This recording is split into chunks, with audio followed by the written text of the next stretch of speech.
The discrete mathematics actually has many branches. So let me summarize that what we are going to do throughout this semester. So the first thing is combinatorics. What comes in your mind with this thing? No, sir. Combinations. Really? Yes. Yes.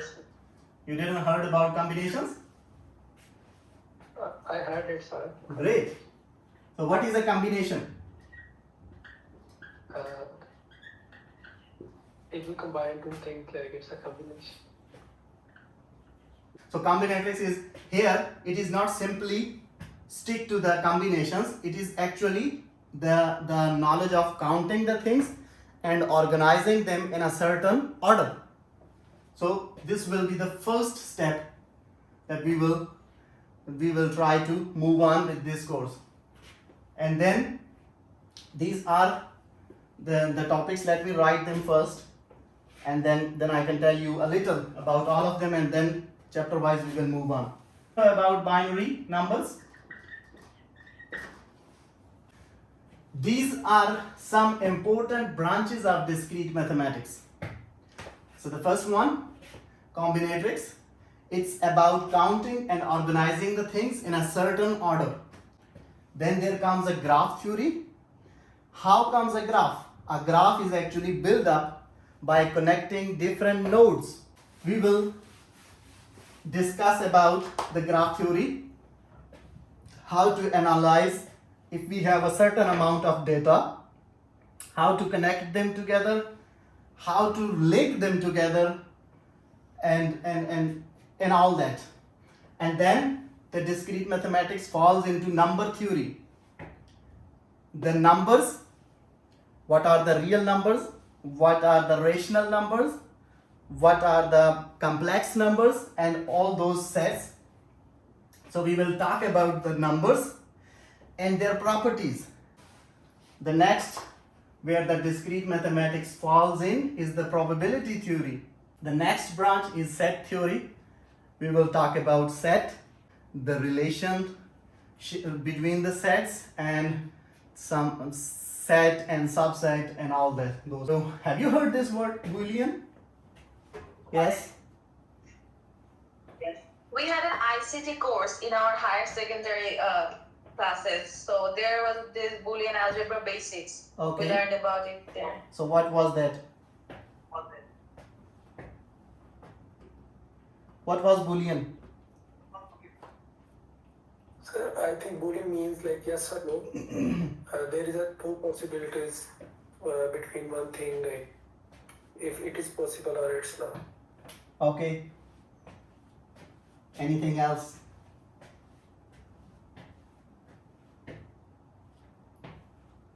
Okay. Your answer is also closed. So this Boolean algebra is actually operations between two different things. And finally, the binary tree.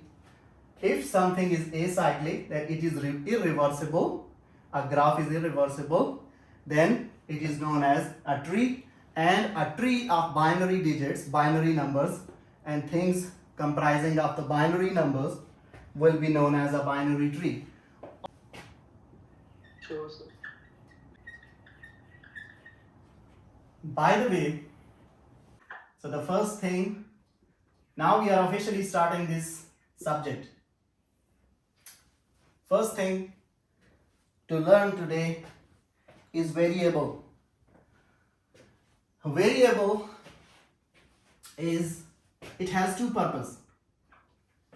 It gives a temporary name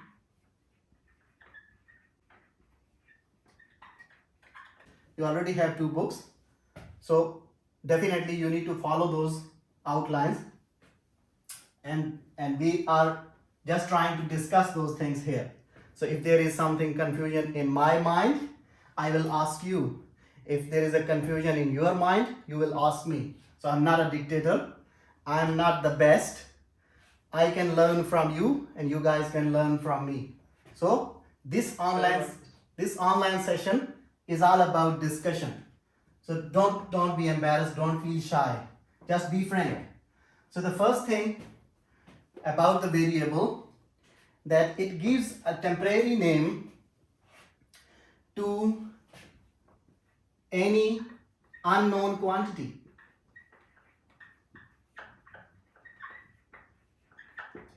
Okay? How? I say that, okay, let me say that number is x. Now I give a name to that unknown number. The question was, is there a number with the property that when we double it, so he's talking about a number. So the first property of the variable is that it gives a temporary name to the unknown quantity. Still, x is unknown. The number he was talking about is unknown. So I gave it an unknown value and I say that this is, let me say, the number is x. And he is saying that if we double this number and adding 3 into the double of this number, it was the unknown number.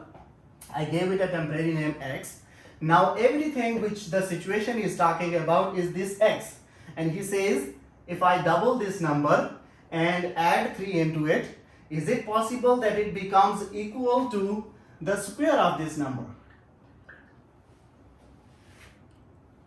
Still, I don't know what is the number, but I have successfully converted something theoretical situation into a mathematical language. And the second thing is that it helps in maintaining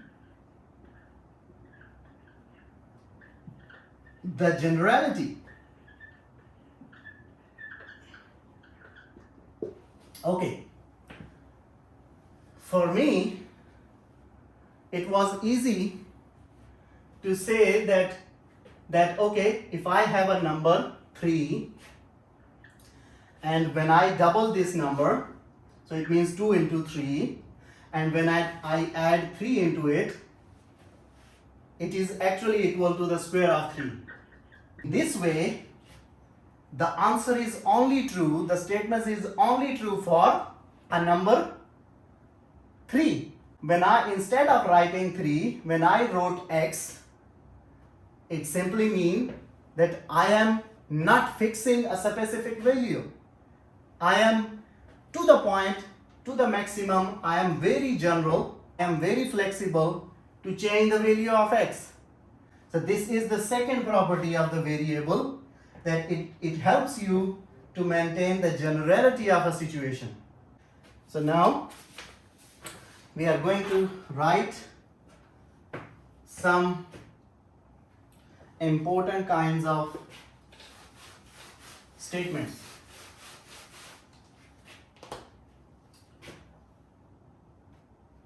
Important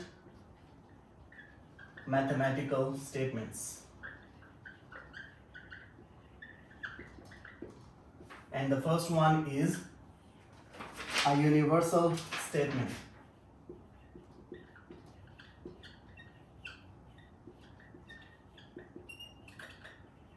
By the way, do you know about universal truth? Yes, What is it? What is a universal truth? Sir, universal truth is like that thing that is never gonna fall. Like the sun sets in the west. That is very true. There Yeah. is no chance to fall So, like this. yeah. So Like, it is like okay. you can say that in mathematical term, something 0 to the power something is equal to 1. It's universal truth. Right? Okay. So actually, you want to say that it is a universal truth that sun sets in the west or sun sets in the evening. And Yes, sir. it is universally accepted. yes, sir. So it simply means that from negative infinity to positive infinity, the statement will be true. Yes, sir. From one end of the earth, Yes, sir.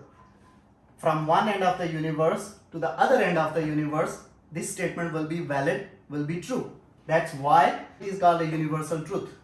Same is the case with the universal statement. A statement, if it is true, then it is true for all.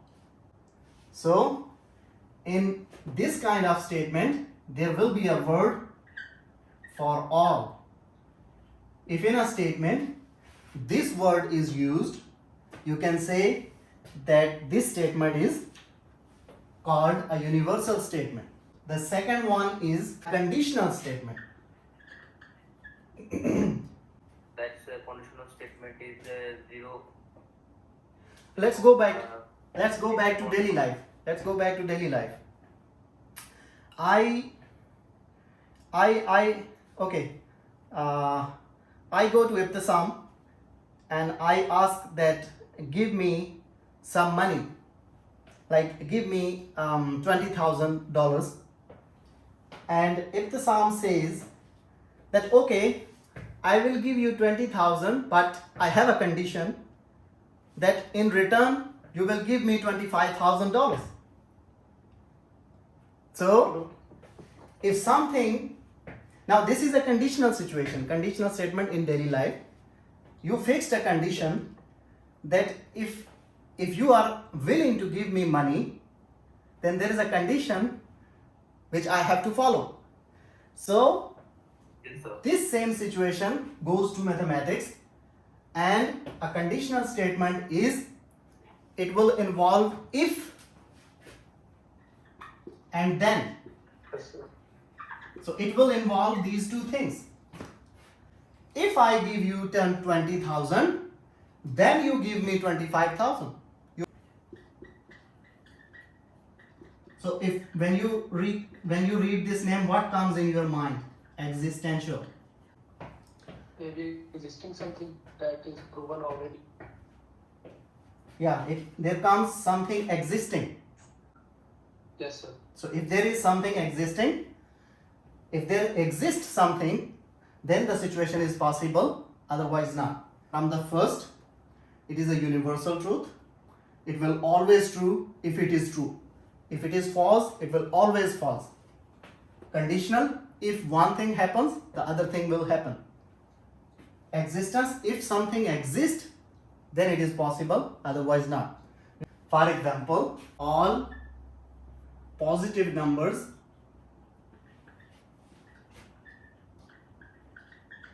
are greater than 0. If there is a positive number, it will be greater than 0. So it is not possible that 10 positive numbers are greater than 0 and other positive numbers are less than 0. No. The positive numbers are greater than 0, and this statement is true for all. If there is a number 378 is divisible by 18, this number is divisible by 18, then it is also divisible by numbers which are dividing 18. I can say it is also divisible by 6, it is also divisible by 3 or by 2. This number. So if you write this thing, now this is an example of the second situation. If x is divisible by y, then x is divisible by y by 2. There is a prime number which is even. It means actually there exists a number which is called a prime number, and that's why I'm saying it is even. Now moving further, so we had universal and a conditional and existential.